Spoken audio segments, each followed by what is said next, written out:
part of you figuring out what's working and what's not is looking at those analytics. And one of the things that we discovered that on some of the pieces of content that we post, we get a lot more fresh audience, non-followers engaging with the content. So once you know that actually a lot of people that are not following you are engaging with the content, for example, a good piece of feedback is, what is the CTA? Random people have just clicked and watched your video. On the back of that, you should be going, hey, follow me for more, or here's a little freebie, or comment this word to get whatever. I think that's the important part that people often forget is just looking at the views. Oh, there's just got 200 views. Yes, but what if 90% of the 200 is non-followers? Yeah. That's 200 people that you've just missed on. Yes, right? 100%. And I think like this is the thing as well. Like in the past, people got fixated on how many followers they have. But one of the like we're talking now about like the difference between a creator and the business owner. A creator will be fixed on their follower count, views, likes. That's it. A business owner is more considering what is their ROI. That's it. What's conversion? What's the click through? Right? So if your piece of content doesn't have loads of likes, but they've clicked through to your funnel and then your funnel is generating sales, then who's winning? The right person. What if those 200 people are your perfect audience? Your perfect. Right? Yeah, you've got your customer perfect type. niche audience and then they're turning into clients. Then it's more important to have a niche, smaller following that is doing really well than massive amount of views and massive amount of followers, but you're not getting any conversions. I echo then that. like something's not right there, right? Like we were talking the other day, or I was talking to someone about because they were saying like we want to use influencers in our campaigns and but they want so much money, and I said to them, well, why don't you start targeting micro influencers who have a loyal like 2 to 10,000 following where they're getting great engagement, because their niche following is more likely to give you sales and you're going to pay them less than these massive influencers or these massive creators or these massive celebrities. They're gonna expect more and they're gonna deliver less, and their audience might not even be engaged. And that's imperfect action. Like you can still keep the vision of wanting to get the bigger influence, the person that's really famous, but you can work towards that. Work towards it, I want to ask you this question because we're talking sales, and I think it's really awesome. Can you sell without being an influencer? I think yes. And I want you to consider this though, both in a product sense, but also in attention. Yeah. Right? I think like, okay, so let's break it down. Can you sell if you're not an influencer? I am a big believer in there's room in the world for everyone. You know, there's room for more social media agencies. There's room for more marketers. There's room for more whatever your business is, right?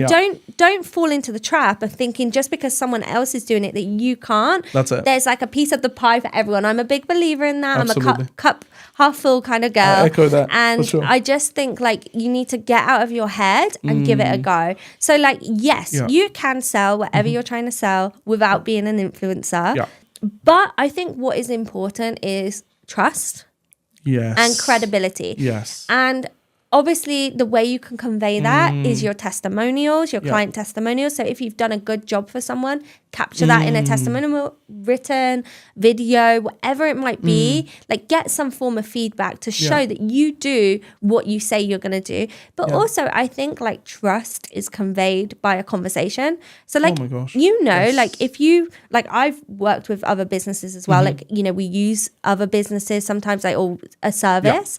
And you can have a conversation with someone, you immediately know if they know what they're talking about, right? Like I come from different backgrounds as well.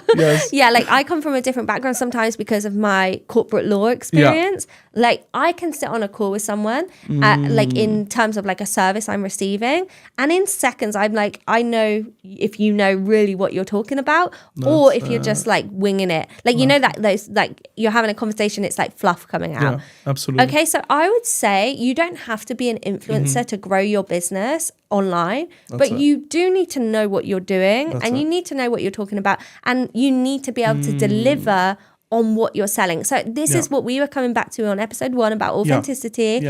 So I just think what's more important is not about having that huge like following or whatever. It's just about like, can you deliver what you say you're delivering? Like there's no point saying Promise the you can world. do this That's if you it. can't. Like, it's Don't like, do you overpromise, remember like when underdeliver. you were doing your CVs when you were young? Oh my gosh. And then like, people would say, don't lie on your CV. I was putting everything on there. Oh my gosh, I never did. Babysat my uncle's daughter. What? I got an A star in Yeah, GCSE that's science, it. and you didn't. Like, That's it. I remember like someone saying like, oh, you should never lie on your CV because if you get found out, it's going to be worse than Yeah. if you just told the truth. Like, it's the same thing, right? When it comes to your social media, Yeah. if you can actually deliver what you say you're going to deliver, then that stands for so much more Let your than you results trying to speak. sell the world and then not deliver. Like, That's it. what is it? Under promise, over deliver, not Yeah. over promise, under deliver. That's exactly That's it. that. Yeah, and I love that. I love that these 2 episodes that we've released. Again, if you haven't checked out the previous episode on authenticity, go and check it out because it really greatly comes into play with this episode now. But I love that. I think it's all about your ability and knowing how to convey truthfully what you can do and let your results speak for themselves. Or build authority. Basically, build That's your it. authority like the Hermoses, the Gary V's have. Yeah. Like, build a bit of authority online and then launch your business. Like, Yeah. that's an opportunity Yeah, to do that. 100%. Or you don't have to do one and then the other.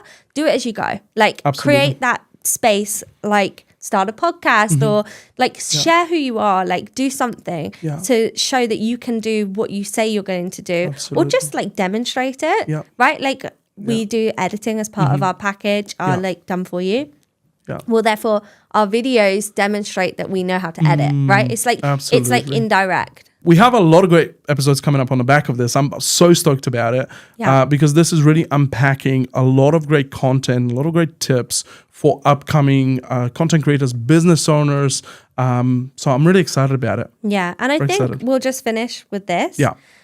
Creators and business owners have the same goal. So you guys have That's the it. same goal, whether you're a creator or a business owner. You want to get attention and you want to get trust. And when you get those 2 things, you're going to be able to convert your audience however you want to convert them. So the ones who win are the ones who master both. So if you're mastering both, you're doing a great job. And that's it. Absolutely. That's it. See you in the next episode.